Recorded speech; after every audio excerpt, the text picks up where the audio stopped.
Hello, good morning, good afternoon, good evening. I'm King Posh, your host for today's show, and today we are looking at the 1997 Lexus Sc300, my rear-wheel drive drift build for this. And you guys have been asking me this through Xbox messaging, saying, "Hey, Posh, can you make a 300 rear-wheel drive build for us?" I'm like, "Yeah, sure, why not?" So here we are. Let's have a nice look of this gorgeous vehicle. I even have a roll cage in here to make it, more drift-like, I would say. Usually I run without roll cages to save weight, but for this car, I'm going to make an exception. Here's what the lights look like. Pretty. Alright, let's get right into it, guys. What did I do to this thing? Well, first, it's an A-Class 700, and I do have the tune-up. It's under 600 horsepower, under 600 pounds of torque. It's a great vehicle.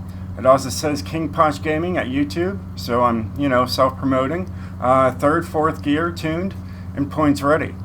Also, I was taking it on when I was done test driving it. I had to see if it would be good online, and I definitely took it online. And the very first race that I took it on, I have the picture right here, so I'll just show you guys that. And that was on Sonoma, the little short circuit Sonoma, not the full circuit, but yeah. So that was the scores that we came up with on the very first game I threw it on, and this was in a rear-wheel drive. This was in a rear-wheel drive only room, so really wanted to throw it out there. There's also an all-wheel drive version of this, and it has a lot of downloads and a lot of uses, but today we are focusing on the rear-wheel drive. So let's get right into it. My engine swaps, I have a 5.7 liter V8, alright, stock drivetrain with a supercharger. Superchargers are great for rear-wheel drive drifting. Turbochargers, yes, you'll have more power. You can get more power out of them. But when that boost kicks, your car spins out. So the supercharger helps you control your drifts better when you're on a rear-wheel drive car. Alright. Aero, I got the Vertex for the front. Alright, street rear wing for the rear. And I got the street rear bumper. Ooh, pretty. And I've got the street side skirts. For tires, I have a drag tire compound on there. I call that really drift tires. I made max width in the front and max width in the rear, so 255 in the rear and 245 in the front. Gives you a little bit extra grip, really helps you out with your slides. And I'm using TC 105 ends. Wrong one. And I gave it 18-inch rims in the front and 18-inch rims in the rear to give it a little bit of a drift kind of look. Alright, race clutch, race transmission, race driveline, and a race differential. I have race brakes, race springs and dampeners, race front anti-roll bars in the front there, and race in the rear. Of course, I said I did put a roll cage in there, so there is a roll cage. And I made it as light as possible. To make it an A700, I have a race intake, race fuel system, race ignition, street exhaust, sport cams and valves, race valves, race engine block, stock pistons and compression,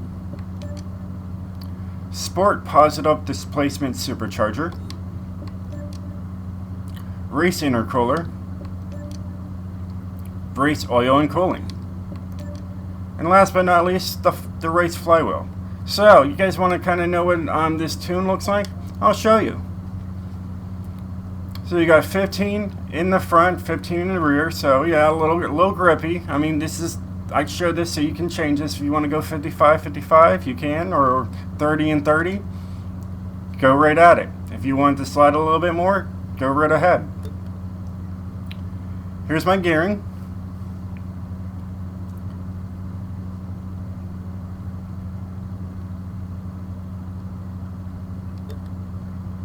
And here's my alignment. It's got a semi-straight build. It will pull just a very tiny bit, but it will drive in a semi-straight line down the straightaways. So you're not like, you know, tackling the car to keep it on the road. So, pretty amazing setup, if you ask me. Here's the anti-roll bars. Now to get these numbers, you're like, oh hey, mine's an 823. I can't get it there. Take those numbers, go all the way down to soft or all the way to stiff. That zeroes the numbers out. All right, and it's the same thing with the springs. You can zero out the numbers by taking it all the way stiff or all the way soft. Yep. Make sure that your car is even. That always helps. Alright, dampening. Rebound stiffness is going to be on the stiff side for the front and the rear. The bump stiffness, just leave them soft. Alright. Yes, the back end will bounce just a little bit, but when you're going sideways around a bumpy turn, your car will stay in check. It won't like bounce, and you'll go right into a wall. You'll just glide right through a corner. That's what the bump stiffness down to 1.0 does for you. Alright, no downforce. If you do happen to have downforce in your car, just take it all the way down to speed. Alright, braking force, just leave it at 50 and 100. You really don't have to touch it. If you're doing rear wheel drive, you really don't need it. You need the, like, you know, tinker with it. You can if you want to, but you don't have to. And braking and then differential, just put everything on high, right down to it. I mean, you can use different numbers. You can do like an acceleration of like, you know, 70 and deceleration of like 85, but just put it up to 100%, you know. But you can tinker with it if you want to and go from there and, you know, see what numbers work for you. At least this is just a great base setup for you guys to put on your own cars and try it out and see how it works for you. And that's why I do this for you guys, to help you guys become better drifters on the game and enjoy the game just a little bit more. So, alright guys, well hey, I hope you enjoyed this video, and if you liked it, please hit that like button. If you're new to the channel, you want to see some more, definitely hit the subscribe and let me know in the comments below of what you would like to see in the future. And I will get to them as soon as I possibly can for you. Alright guys, well hey, thanks for watching, peace out, and stay sideways my friends.